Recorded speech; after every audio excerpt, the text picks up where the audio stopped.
Sa ganda ng kanyang mukha, balingkinitang pangangatawan, at mala-porselanang kutis, madalas daw mapagkamalan si Aiko na artista. Nung college po kasi ako, nagiinom po ako, ganun po, lagi pong nasa party. Dati po, lagi rin po ako nag-gym. Kaya bumagsak daw ang mundo niya nang lumobo siya ng sobra. Halos lahat po ng kakainin mo, parang wala ka pong gana. Pero ang problema, sa kabila ng kanyang paglaki, bawal naman daw siyang magpapayat. Sabi ng doktor sa akin, bawal po akong sobrang saya, bawal po nang umiiyak, yung sobrang emotion po. Nagbabalibol din po kasi ako dati pero hindi ko na rin po nagagawa. Kasi pag napagod po ako, unting pagod lang, sasakit agad yung ulo. Ang dahilan kasi ng pagbigat ng kanyang timbang ay side effect ng kanyang gamot sa kondisyong nagsimula lang daw sa madalas at matinding pananakit ng ulo. Yung sakit po kasi niya, hindi na po yung parang sakit lang ng ulo. Sobrang sakit na po talaga. As in, may point na iuuntog ko po yung ulo ko sa pader. Sobrang sakit po. Tapos talagang ganyan na po. As in, sobrang sakit. Ano kaya ang kondisyong ito?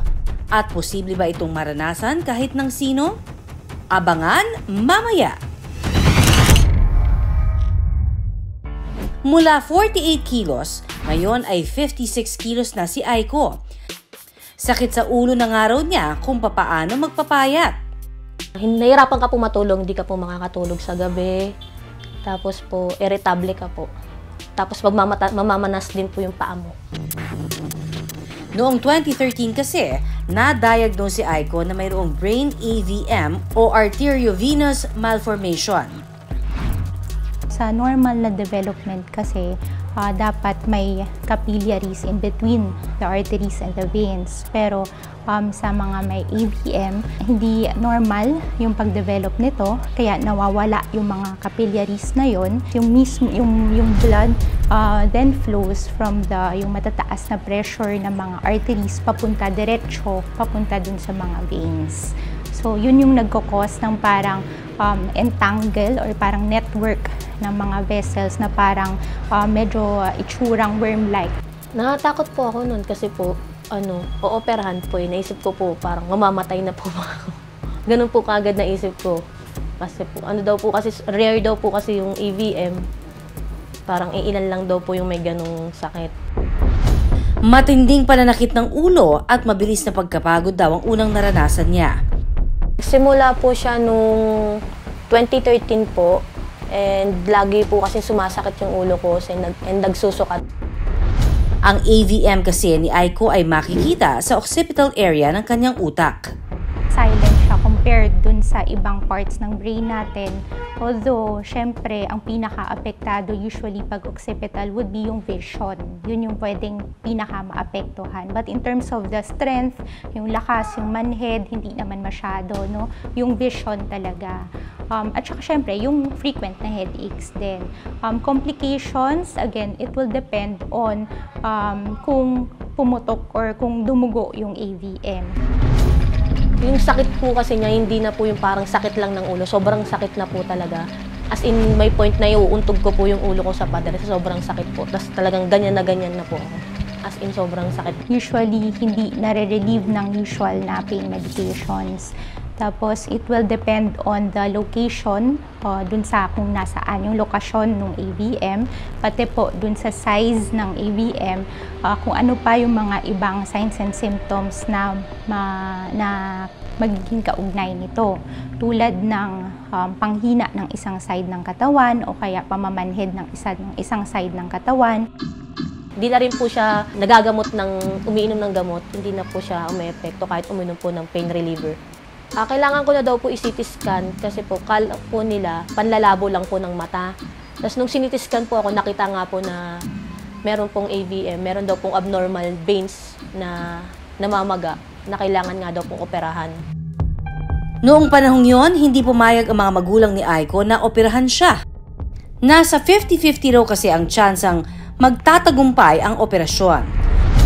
Umabot po ng ilang taon na nagtitreat lang po ako ng pain reliever, mga ganon-ganon. Tapos tiis lang po, lagi lang naka-mentol, ganon po. Kung hindi raw ito maagapan, ang peligrong dala ng AVM pwedeng magdulot ng stroke. Pag pumutok yun, pwede yun mag-cause ng mga signs ng stroke, no? Tulad ng panghihina, pamamanhid ng isang side ng katawan, pagniwi ng muka, pagkabulol, paglabo ng paningin, pati yung pagkawalan ng balanse. Hanggang sa nito lamang ay naisipan na ng kanyang pamilya na sumailalim siya sa laser radiation. Nalaman namin, meron nga pong laser radiation na hindi naman po pala kailangan operahan. Kaya naman po palang i-laser.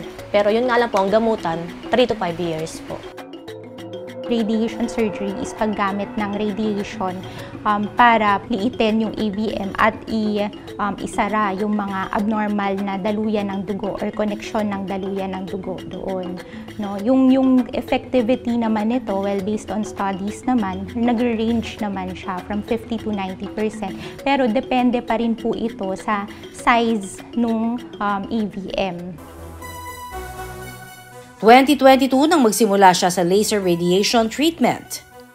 Nung first radiation po, natakot ako noon kasi po kala ko po parang lalagyan po ng bakal po kasi yun sa mukha. Kala ko tutornilyo po dito. Pero mas lang po pala siya na gano'n, pero bakal po. Tapos saglit na saglit lang po, painless po talaga, as in wala po kayong mararamdaman. Mga 15 minutes lang po kayo sa loob ng machine. Tapos na po yun. Bibigyan na lang po ako ng steroids for 1 month and 2 weeks, mga ganun po.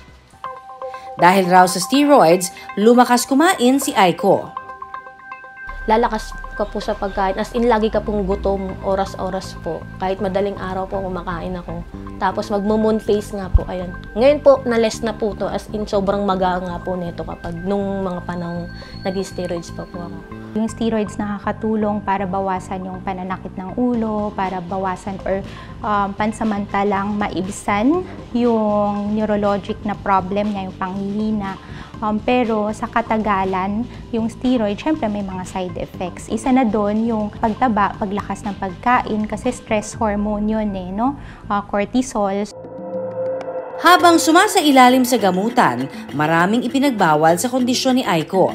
Ang mahalagang bilin ng doktor, healthier lifestyle. Yung mga healthy food na po yung kakainin ko kasi gusto ko po babalik sa dati yung katawan ko po.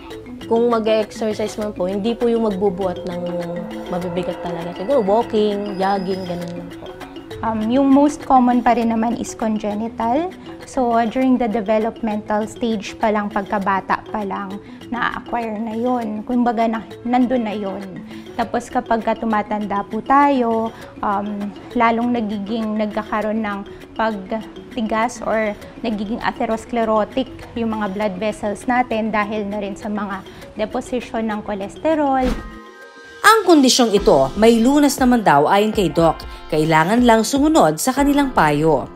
Important talaga yung lifestyle, yung magandang, maayos na lifestyle, pag-control ng blood pressure, pag-iwas sa sigarilyo, sa pagyosi, tapos exercise naman na at least 30 minutes a day, walking, mga ganyan po, at saka syempre, maayos na tulog at saka pagkain.